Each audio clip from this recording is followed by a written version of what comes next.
हमें अफसोस है कि चीफ जस्टिस ने आज खुद नोटिस तो लिया 9 अरकान पर मुश्तमिल बेंच, फिर 5 अरकान पर मुश्तमिल बेंच और फिर 3 अरकान पर मुश्तमिल बेंच ने भी जो डिसीजन दिया उस पर भी कोई कौमी इत्तेफाक राय नहीं बन सकी। एक अदालत के साथ, एक जज के साथ सबसे बड़ी ताकत कानून का कोई दफा नहीं होता है, सबसे बड़ी ताकत अवाम का एतमाद होता है कि उनके पुश पर हो, इत्तेफाक राय है अगर उनके फैसले को हासिल हो। तो ये बदकिस्मती है कि उनके फैसले को वो एतमाद भी हासिल नहीं हुआ। शुरूई में हमने यही मुतालिबा किया था कि फुल कोर्ट का इजलास हो जिसमें तमाम जजेस साहिबान शरीक हो।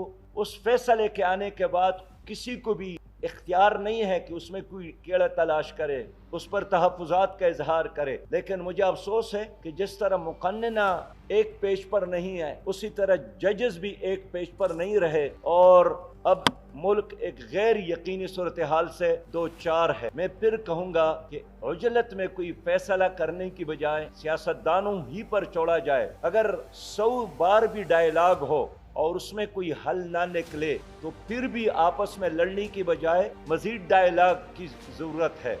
आने वाले इलेक्शन में तमाम इदारे, वो अदलिया हो, वो इस्टेब्लिशमेंट हो, वो इलेक्शन कमीशन हो, वो गैर जानिबदार रहे। हमें ज़रूरत है कि एक ऐसा इलेक्शन हो जो हर लिहाज से शफाफ इलेक्शन हो।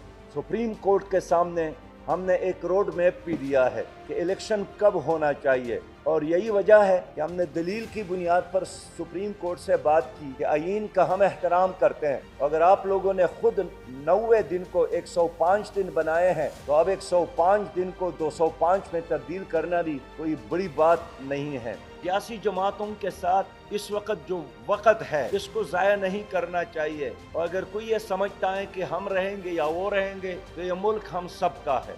यहाँ अगर सियासत होगी, जमहूरियत होगी, शफाफ इलेक्शन होगा, निज़ाम चलेगा। आज वज़ीर आज़म साहब ने एतमाद का वोट भी लिया, लेकिन इस दलदल से निकलने का वाहिद रास्ता अवाम से एतमाद का वोट लेने में है। अब भी वक्त है कि हम इलेक्शन के एक डेट पर इत्तेफाक कर ले और जिस तरह मजहबी इंतहा पसंदी मुल्क के लिए ख़तरनाक है, उसी तरह सियासी इंतहा पसंदी भी इस मुल्क के लिए ख़तरनाक है। गली में है और सुप्रीम कोर्ट और मुक़न्निना एक दूसरे के बारे में खौफ में भी मुब्तला है और मुतशज्जन भी है। जमात इस्लामी समझती है कि मसाइल से निकलने का रास्ता यही है कि अपने मौक़िफ़ से 2 कदम पीछे हटकर एक ऐसे डेट पर हम सब इत्तेफाक कर ले जो सब के लिए हज़म करना आसान हो।